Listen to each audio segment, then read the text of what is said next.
सुप्रभात प्रिय विद्यार्थियों।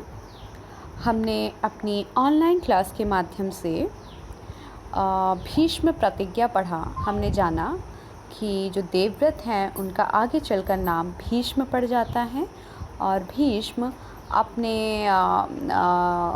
मतलब प्रतिज्ञा के लिए ही जाने और माने जाते हैं। हमने उनकी इस परिवार की संपूर्ण जो रूपरेखा है इसको समझा था और आप लोग एक बार इसको ध्यानपूर्वक देख लेंगे। आइए आज हम आगे शुरू करते हैं। अम्बा और भीष्म। सत्यवती के पुत्र चित्रांगद बड़े ही वीर परंतु स्वेच्छाचारी थे। एक बार किसी गंधर्व के साथ युद्ध हुआ, उसमें वह मारे गए। उनके कोई पुत्र न था, इसलिए उनके छोटे भाई विचित्रवीर्य हस्तिनापुर की राजगद्दी पर बैठे। विचित्रवीर्य की आयु उस समय बहुत छोटी थी, इस कारण उनके बालिग होने तक राजकाज भीष्म को ही संभालना पड़ा। जब विचित्रवीर्य के विवाह के योग्य हुए तो भीष्म को उनके विवाह की चिंता हुई। उन्हें खबर लगी कि काशीराज की कन्याओं का स्वयंवर होने वाला है। ये जानकर भीष्म बड़े खुश हुए और स्वयंवर में सम्मिलित होने के लिए काशी रवाना हो गए। देश विदेश के अनेक राजकुमार उस स्वयंवर में भाग लेने के लिए आए थे। राजपुत्रियों को पाने के लिए आपस में बड़ी स्पर्धा थी। क्षत्रियों में भीष्म की प्रतिज्ञा की प्रतिष्ठा अद्वितीय थी। उनके महान त्याग और भीषण प्रतिज्ञा का हाल सब जानते थे। इसलिए जब वो स्वयंवर मंडप में प्रविष्ट हुए तो राजकुमारों ने सोचा कि वो सिर्फ स्वयंवर देखने के लिए आए होंगे, परंतु जब स्वयंवर में सम्मिलित होने वालों में भीष्म ने भी अपना नाम दिया तब क्या होना था? सबके होश उड़ गए, क्योंकि आखिर भीष्म को कौन ना कह सकता है। उनके जैसा बलवान, प्रतिष्ठावान और उनके जैसा अपनी प्रतिज्ञा को संपूर्ण करने वाला व्यक्ति बिरले ही कोई हुआ होगा। तो उनको क्या पता था कि धनवती भीष्म अपने लिए नहीं वरन अपने भाइयों के लिए स्वयंवर में सम्मिलित हुए हैं। सभा में खलबली मच गई। चारों ओर से भीष्म पर फप्तियां कसे जाने लगी, माना कि भरतवंशी भीष्म बड़े बुद्धिमान और विद्वान हैं। स्वयंवर से इन्हें क्या मतलब, इनके प्रण का क्या हुआ? जीवन भर ब्रह्मचारी रहने की इन्होंने जो प्रतिज्ञा की थी, क्या वह झूठी थी? इस भांति सब राजकुमारों ने भीष्म की हंसी उड़ाई।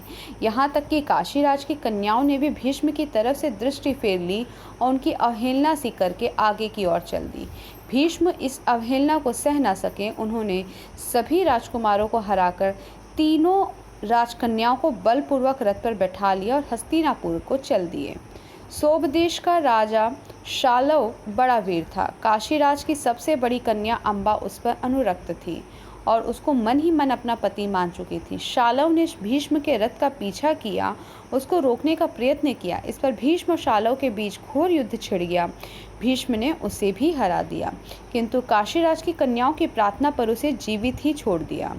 भीष्म काशीराज की कन्याओं को लेकर हस्तिनापुर पहुंचे। विचित्रवीर्य के विवाह की सारी तैयारी हो जाने के बाद जब कन्याओं को विवाह मंडप में ले जाने का समय आया तो काशीराज की बड़ी बेटी अम्बा एकांत में भीष्म से बोली, गांगेय, मैंने अपने मन में सोब देश के राजा शालव को अपना पति मान लिया था।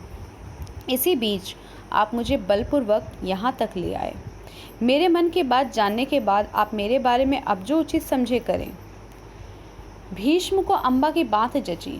उन्होंने अम्बा को उसकी इच्छानुसार उचित प्रबंध के साथ शालव के पास भेज दिया और अम्बा की दोनों बहनों अंबिका और अम्बालिका का विचित्रवीर्य के साथ विवाह करा दिया। अम्बा अपने मनोनीत वर शोभराज और शालव के पास गई और सारा वृतांत कह सुनाया। उसने कहा, राजन, मैं आपको ही अपना पति मान चुकी हूँ। मेरे अनुरोध से भीष्म ने मुझे आपके पास भेजा है। आप मुझे अपनी पत्नी स्वीकार कर लें। पर शालव ना माना। उसने अम्बा से कहा, सारे राजकुमारों के सामने भीष्म ने मुझे युद्ध में पराजित किया और तुम्हें बलपूर्वक हरण करके ले गए। इतने बड़े अपमान के बाद मैं तुम्हें कैसे स्वीकार कर सकता हूँ? तुम्हारे लिए अब उचित यही है कि तुम भीष्म के पास जाओ और उसकी सलाह के मुताबिक ही काम करो। बेचारी अम्बा हस्तिनापुर लौट आई और भीष्म को सारा हाल कह सुनाया। उन्होंने विचित्रवीर्य से कहा, वत्स राजा शालव अम्बा को स्वीकार नहीं करता। इससे विदित होता है कि उसकी इच्छा अम्बा को पत्नी बनाने की नहीं थी। अब उसके साथ तुम्हारा ब्याह करने में कोई आपत्ति नहीं रही है। पर विचित्र प्रिय अम्बा के साथ ब्याह करने को राजी न हुए। बेचारी अम्बा न इधर की रही न उधर की, और कोई रास्ता न देख वो भीष्म से बोली, गांगेय, मैं तो दोनों ओर से ही गई, मेरा कोई भी सहारा ना रहा। आप ही मुझे हर लाए थे, अतः अब आपका यह कर्तव्य है कि आप मेरे साथ ब्याह कर लें। विद्यार्थियों, आगे की कहानी हम अगली कक्षा में करेंगे। आज के लिए इतना ही। धन्यवाद।